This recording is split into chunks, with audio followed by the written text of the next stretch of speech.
Hello guys, ఈరోజు మనం ఆంధ్రప్రదేశ్ ఒక అభివృద్ధి గురించి మాట్లాడుకున్నాం. చూడండి గాయ్స్, ఆంధ్రప్రదేశ్ ఒక ఫీనిక్స్ పక్షిగా మళ్ళీ ఎగురుతుంది. చూడండి, మనకి ఫీనిక్స్ పక్షి గురించి తెలుసుకుందాం. ఫీనిక్స్ పక్షి అనేది ఒక మిథలాజికల్ క్యారెక్టర్. ఇది యూరోపియన్, వెస్టర్న్ రైటింగ్స్లలో బాగా ఫేమస్. ఎందుకు ఫీనిక్స్ పక్షి అంత ఫేమస్ అంటే, చూడండి, ఫీనిక్స్ పక్షి అనేది ముసలిది అయిపోయి అది ఒక బూడిదగా మారిపోయి ఆ బూడిద నుంచి మళ్ళీ ఒక కొత్త రూపంతో, కొత్త పునరుజ్జీవంతో, కొత్త ఉత్సాహంతో మళ్ళీ లేస్తుంది. ఏదైతే ర- ఆ ఫ్- పడిపోయి మళ్ళీ లేవడాన్ని ఫీనిక్స్ పక్షితో పోలుస్తాం. ఆంధ్రప్రదేశ్ కూడా ఒక ఫీనిక్స్ పక్షి లాంటి రాష్ట్రంగా ఎదగబోతుంది. చూడండి, నేను ఒక తెలంగాణ పర్సన్. చూడండి, ఒక తెలంగాణ పర్సన్ అయినా ఎకనామీని, హిస్టరీని బాగా గమనిస్తూ ఉంటాను నేను. బికాస్ నేను గ్రూప్స్కి, సివిల్స్కి, వీటికి ప్రిపేర్ అవుతూ ఉంటాను. అయితే ఎందుకు అంటే, చూడండి, ఆంధ్రప్రదేశ్ ఎందుకు అంత స్ట్రాంగ్గా లేవబోతుంది అంటే, ఎకనామీ యొక్క ఫండమెంటల్స్ని మనం గమనించాలి. ఆంధ్రప్రదేశ్కున్న డెసివ్ అడ్వాంటేజ్ ఏంది? రిసోర్సెస్. దాంట్లో రిసోర్సెస్లో మెయిన్ రిసోర్సెస్ వచ్చేసి ఫెర్టైల్ ల్యాండ్. ఇది కృష్ణా, గోదావరి నది తీర పరివాహక ప్రాంతాలలో ఉన్నాయి. అండ్ ప్లేన్ ఏరియాస్ ఇవన్నీ. డెక్కన్ ప్రాంతంలో తెలంగాణ ప్రాంతం కాదు. తెలంగాణ ప్రాంతం ఎందుకంటే వాటర్ని పైకి పంపేసి ఇరిగేట్ చేయాల్సిన వస్తుంది. కానీ ఈ ప్రాంతాలలో అలా కాదు. నదుల నుంచి పారే సహజ పరివాహంతో పంటలు పండుతాయి. ఈవెన్ రెండు పంటలు తీసే వాళ్ళు కూడా ఉన్నారు సంవత్సరానికి. రెండు మూడు మూడు పంటలు తీసేవాళ్ళు ఈ డెల్టా ఏరియాస్లలో, ఎస్పెషల్లీ తూర్పుగోదావరి, వెస్ట్ గోదావరి జిల్లా, ఈ కృష్ణా, ప్రకాశం డిస్ట్రిక్ట్స్లలో, ఇప్పుడున్న అమరావతి ఏరియాలలో. ఇక్కడ ఇది అనేది ఒక డిస్అడ్వాంటేజ్. తర్వాత ఉన్న కోస్టల్ ఏరియా.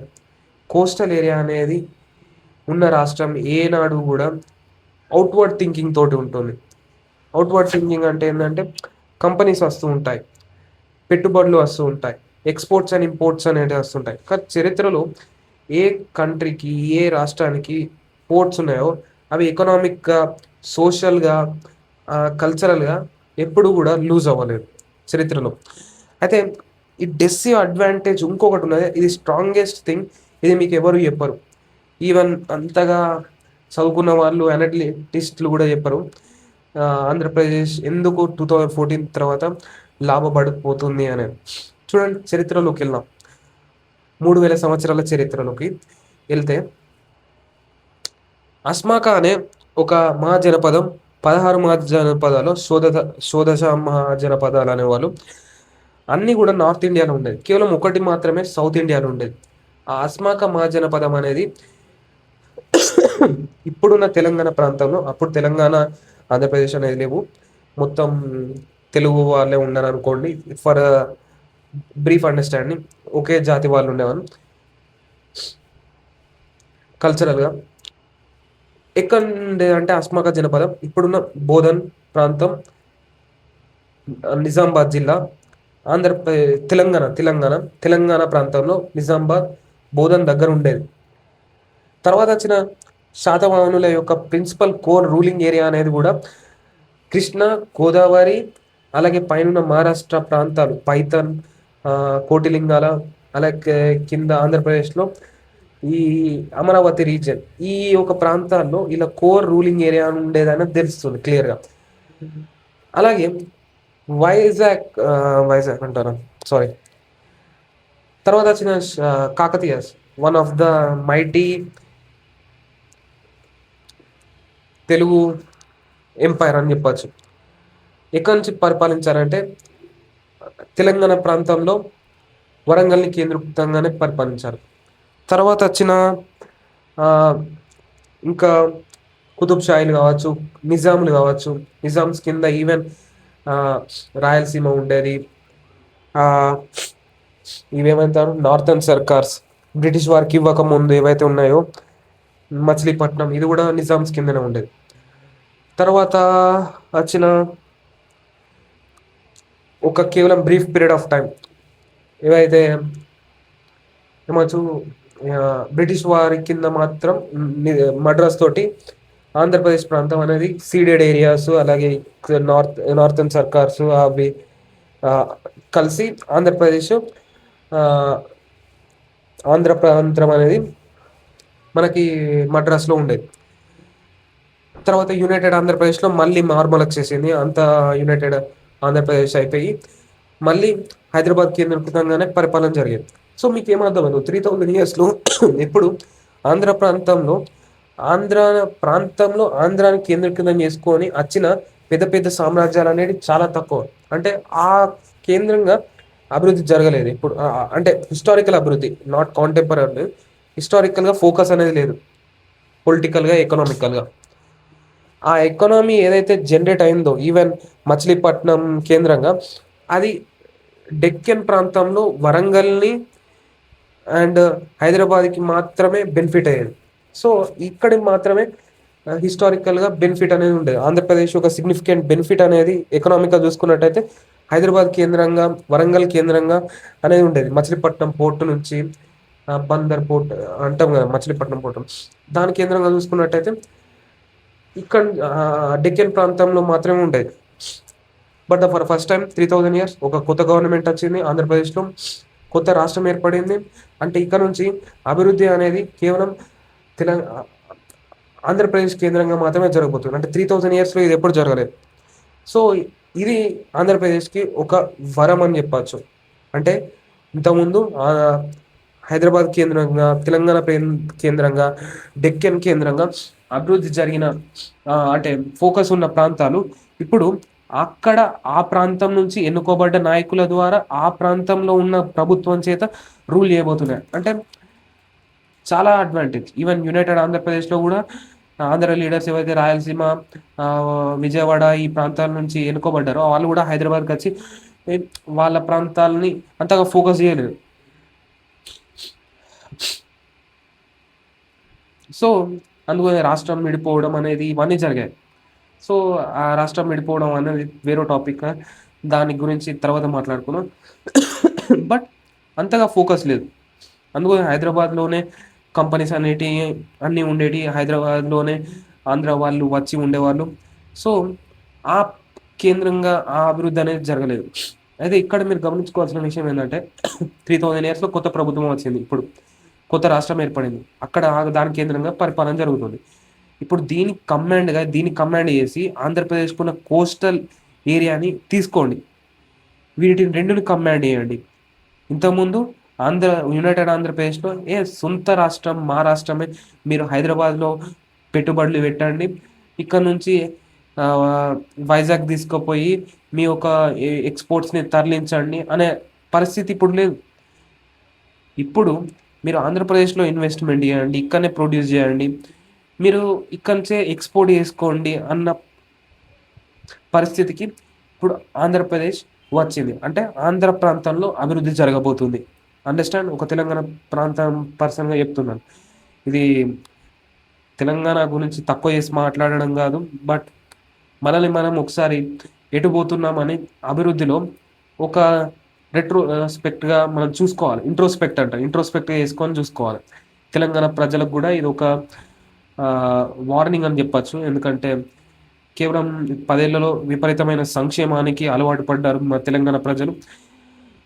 అభివృద్ధి జరగాలి, పనికిరాని స్కీమ్లను బంద్ పెట్టాలి, ఓవర్ పాపులిస్టిక్ స్కీమ్. కాబట్టి it is a warning sign అని కూడా చెప్పచ్చు ఈ ఒక వీడియో. ఆంధ్రప్రదేశ్ ఎందుకు భవిష్యత్తులో అభివృద్ధిలో ముందుకు సాగబోతుంది, ఎందుకు తెలంగాణ వెనుకబడబోయే ప్రమాదం ఉన్నదానికి ఇది ఒక ఎగ్జాంపుల్. నేను తెలంగాణ పర్సన్, ఆంధ్రప్రదేశ్ నేను మెచ్చుకోవడం, తెలంగాణ ప్రజలను తిట్టడం ఇక్కడ ముఖ్య ఉద్దేశం కాదు. మనం ఫండమెంటల్గా చూసుకున్నట్టయితే ఫెడరలిజంలో ఉన్నాం. ఒక స్టేట్ ఇంకో స్టేట్ తోటి కాంపీట్ చేయాలి, రెండు రాష్ట్రాల ప్రజలు అనేవాళ్ళు సుఖ సంపదలతోటి ఎదగాలి. సో ఆ రీజన్ తోటి చెప్తున్నాను. సో ఇప్పుడు ఆ డిస్అడ్వాంటేజ్ అనేది పోయింది. ఇప్పుడు ఆంధ్రప్రదేశ్ ప్రభుత్వం ఆంధ్రప్రదేశ్లో ఉంటూ వచ్చే కంపెనీలను బెటర్గా బార్గెన్ చేస్తాయి. మా దగ్గర పోర్ట్స్ ఉన్నాయి, మా దగ్గర సీ కనెక్టివిటీ ఉంది, మా దగ్గర ల్యాండ్ ఉన్నాయి, మా దగ్గర ప్రభుత్వం ఉంది, మీరు మా దగ్గరనే ఇన్వెస్ట్మెంట్ చేయండి అనేది బెటర్గా బార్గెన్ చేస్తారు, బెటర్గా లాబీ చేయగలుగుతారు. సో ఇది disadvantage. So it is A warnings for the even Telangana. And ఇంకొక అడ్వాంటేజ్ ఏంటంటే 3 ప్రాంతాలు సమాంతరంగా అభివృద్ధి చెందుతున్నాయి. వైజాగ్ ప్రాంతం, పక్కన భోగాపురం, అలాగే అమరావతి, అమరావతి చుట్టూ ఉన్న వైజాగ్, గుంటూరు, ఈవెన్ మావి గాని ప్రపోజ్ చేస్తున్నారు. సారీ, స్పీడ్‌లో ప్రపోజ్ చేస్తున్నారు వైఎస్ జగన్ గారు. ఈవెన్ ఒకవేళ పాలసీ మారి గవర్నమెంట్ మారినా ఈవెన్ ఈ ప్రాంతంలో సెంట్రల్ ఆంధ్రప్రదేశ్‌లో ఆ ప్రాంతంలోనే అభివృద్ధి జరుగుతుంది అన్నది క్లియర్‌గా తెలుస్తుంది.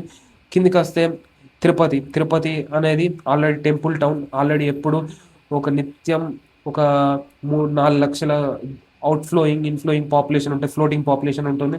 సో, అక్కడ ఆల్రెడీ ఒక ఎకానమీ అనేది ఉన్నది టెంపుల్ టౌన్. చిత్తూరులో కియా ఫ్యాక్టరీ అనేది ఉన్నది. కృష్ణపట్నం పోర్ట్ ఉన్నది. శ్రీ సిటీ ఉన్నది కింద.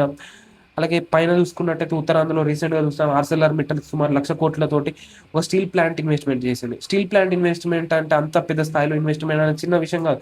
ఎందుకంటే స్టీల్ అనేది ఒక హెవీ ఇండస్ట్రీ. హెవీ ఇండస్ట్రీని కేంద్రీకృతంగానే ఇతర ఇండస్ట్రీలొస్తాయి. ఎస్పెషల్లీ మ్యానుఫ్యాక్చరింగ్ ఇండస్ట్రీలు. సో, తక్కువ అంచనా ఎయలేం.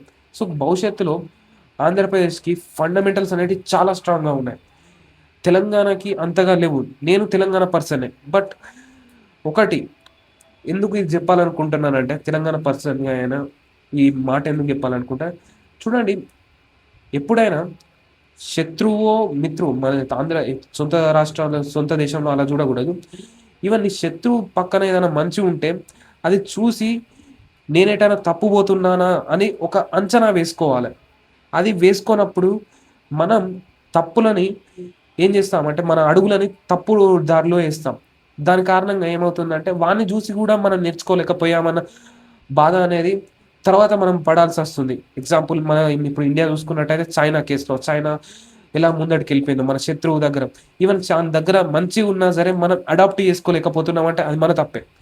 సో, ఇలా 2 రాష్ట్రాల ప్రభుత్వం ఎలా అయితే ఏదైనా మంచి 2 రాష్ట్రాల ప్రభుత్వాలు ఒకవేళ ఆంధ్రప్రదేశ్ దగ్గర ఏమైనా ఉంటే మంచి దాన్ని అడాప్ట్ చేసుకోవాలి. లైక్ అధికారాన్ని, డెవలప్‌మెంట్‌ని వికేంద్రీకృతం చేయాలి. తెలంగాణలో గూడా ఏమైనా మంచి పాలిసీస్ ఉంటే లైక్ హ్మ్. వాటిని గూడా ఆంధ్రప్రదేశ్ ఇంప్లిమెంట్ చేసుకోవాలి. ఇలా 2 రాష్ట్రాల ప్రజలు సుఖశాంతులతో ముందడుకెళ్ళాలని ఆశిద్దాం. సో, ఇప్పుడు అర్థమైందనుకుంటా ఆంధ్రప్రదేశ్‌కి ఎందుకు అడ్వాంటేజ్ ఉంది. ఈ ప్ర ఈ విషయంలో రానున్న రోజుల్లో టెంపరరీగా మీకేది కనబడదు. బట్ ఈవెన్ హైదరాబాద్ ఏం తక్కువ లేదు. హైదరాబాద్ గూడా స్ట్రాంగ్ కాంపిటీషన్ ఇస్తుంది. ఎందుకంటే హైదరాబాద్‌లో డెవలప్‌మెంట్స్ ఏవైతే జరుగుతున్నాయో అవి 10 ఇయర్స్ ఫాస్ట్ ఫార్వర్డ్‌గా ఉన్నాయి. ఎస్పెషల్లీ సౌత్ ఇండియాకి బుల్లెట్ ట్రైన్ రావాలంటే అది ఫస్ట్ హైదరాబాద్ కేంద్రితంగా అచ్చిన తర్వాతనే అది సౌత్ ఇండియాకెళ్ళే అవకాశం ఉంది. సో, హైదరాబాద్ దాంట్లో ఒక 10 ఇయర్స్ 15 ఇయర్స్ ఫార్వర్డ్ ఉండే అవకాశం ఉంది ట్రాన్స్‌పోర్ట్ కనెక్టివిటీలో. అలాగే ట్రిపుల్ ఆర్ తోటి regional ring railway, satellite towns వీటిలో గూడా తెలంగాణ, హైదరాబాద్ ఏం తగ్గుతలేదు. కానీ ఓన్లీ హైదరాబాద్‌ని మాత్రమే పట్టుకోవద్దు Telangana. Hyderabad should look Telangana should look beyond the Hyderabad. Especially Warangal ఉంది. వరంగల్‌లో ఇన్వెస్ట్‌మెంట్లు పెట్టాలి. వరంగల్‌ని ఒక ప్రపంచ స్థాయి నగరంగా తీర్చిదిద్దాలి. తర్వాత పక్కనే చూసుకున్నట్టయితే కరీంనగర్, నిజామాబాద్, రామగుండం, మంచిర్యాలని ఒక ట్విన్ సిటీస్‌గా డెవలప్ చేసే అవకాశం ఉంది. బట్ దాని మీద అంతగా ఫోకస్ పెడతలేరు. సో, ఇలా 2 రాష్ట్రాలు వాటి దగ్గర ఉన్న గ్యాప్స్‌ని గమనించుకోవాలి. తెలంగాణలో ఏం గ్యాప్స్ అనేటివి అన్‌ఫుల్‌ఫిల్లింగ్‌గా ఉన్నాయి. ఆంధ్రప్రదేశ్‌లో ఏం గ్యాప్స్ అనేటివి అన్‌ఫుల్‌ఫిల్లింగ్‌గా ఉన్నాయి. ఇలా గమనించుకుంటే 2 రాష్ట్రాలు చాలా గొప్పగా అభివృద్ధి సాధిస్తాయి. 2 రాష్ట్రాల ప్రజలు, తెలుగు ప్రజలు గొప్ప స్థాయిలో ముందడుకెళ్ళే అవకాశం ఉంటుంది.